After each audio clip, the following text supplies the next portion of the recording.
Well, we got a big ruling on Kalshi. This is an L because Kalshi, our least favorite prediction market, actually, I don't really have an opinion. I hate them all.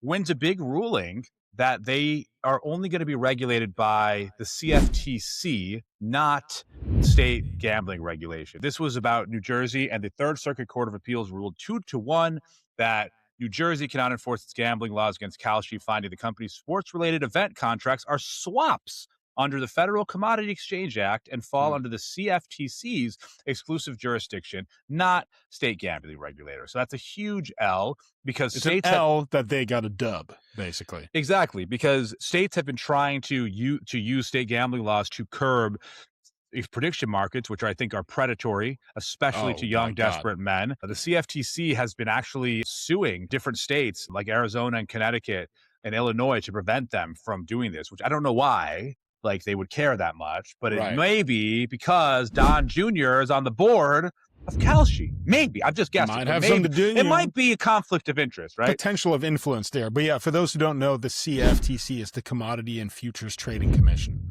Thanks, Martin. I actually didn't remember what it stood for. The dissenting judge, meaning the one who didn't vote for this, a 90-year-old named Jane Richards Roth, and she is a gem. I was going to say, give other people a job, Jane. Like, come on, you're 90, right? But no, stay in that fucking seat. We need you. She was not buying like this, yeah. She was not buying this argument. She said that Kalshi's products are virtually indistinguishable from the betting products available at online sportsbooks, such as DraftKings and FanDuel, and wrote that the basic abductive reasoning tells us that if it looks like gambling, talks like gambling, and calls itself gambling, it's gambling. Sportico said that she even went to Kalshi's website and pulled up a Panthers versus Buccaneers page to make her point. She's a gem. I just want to say, I just hope I'm that lucid when I'm 90. Like, I don't want to be a walking, talking like, hi, Martin.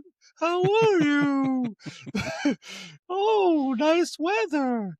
What? I don't know. Sorry, that's mean. Does that mean I only say it because I'm kind of like trying to make myself feel better about one of my biggest fears. That is probably my biggest fear. Growing old and losing your mind. Yeah, like dementia, seriously. So I feel like I can accept it better when I try to laugh about it. So that's my humor is my shield. Anyway, coping mechanism, yeah. So okay, so this is a big deal because we don't want prediction markets to have less regulation. They need more regulation. And as we know, like I said, Donnie Jr.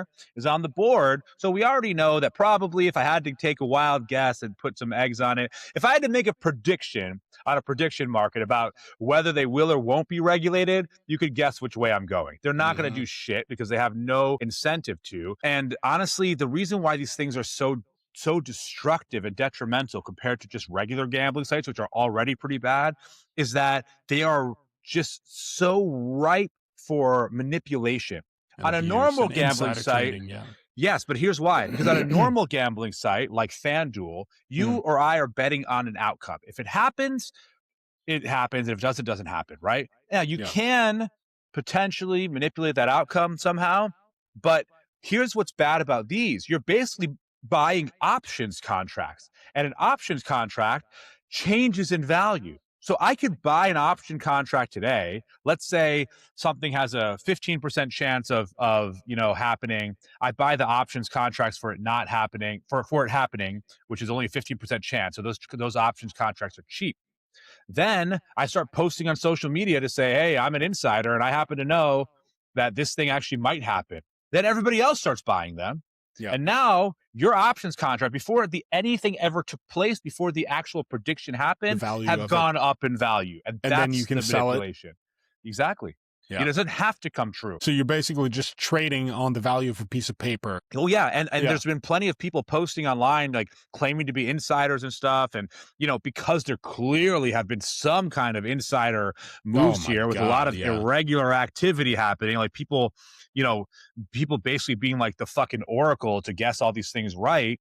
Like people want to find out who those people are. And it just lends itself to being manipulated. That's why in my opinion, that's why it's worse than gambling. And the fact that you can basically bet on anything. I mean, sports, at the very least, sports gambling is, granted, there's sports that happen all year round, but it is a finite number of things you could bet on. This is like almost infinite.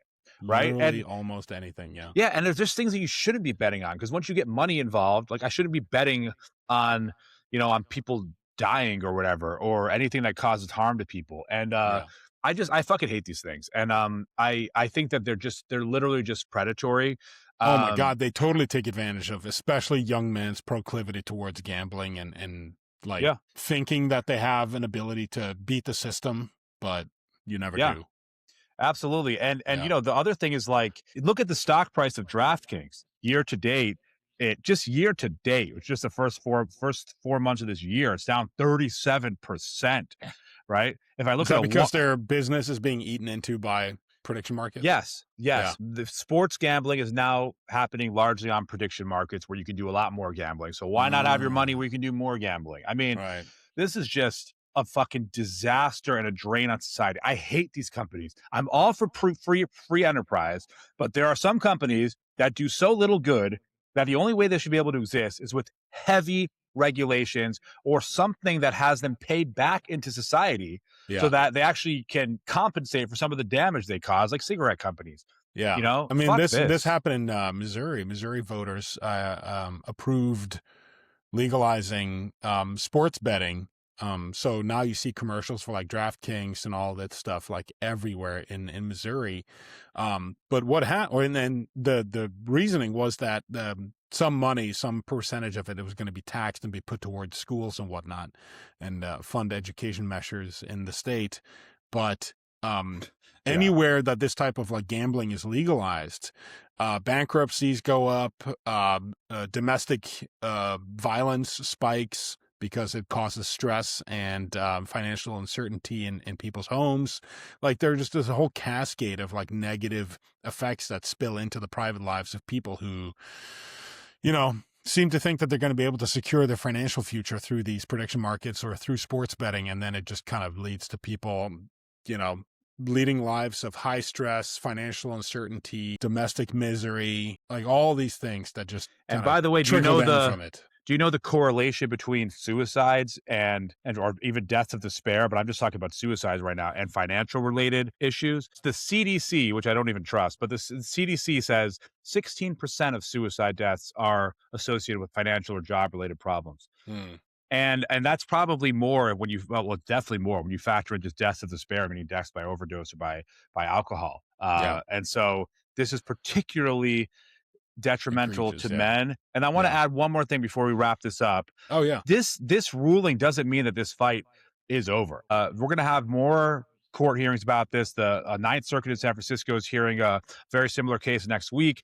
And 39 state AGs have sided against the platform. More than 10 bills have been introduced to Congress to impose restrictions. So this is possible. This could go to the Supreme Court, but this is like there's a huge disconnect here between what the states actually want and what the federal government wants. And we can only guess where that's coming from. Some people, Don Jr. included, have At the clear top. conflict of interest. I mean, that Stand to is, benefit. Yeah. I can speculate, I can conjecture, I can say that's almost definitely true. The fact that he's on their board says all you need to know. What Yeah. interest does he have to make sure they don't get, regulatory hurdles? So Yeah. anyway, Yeah.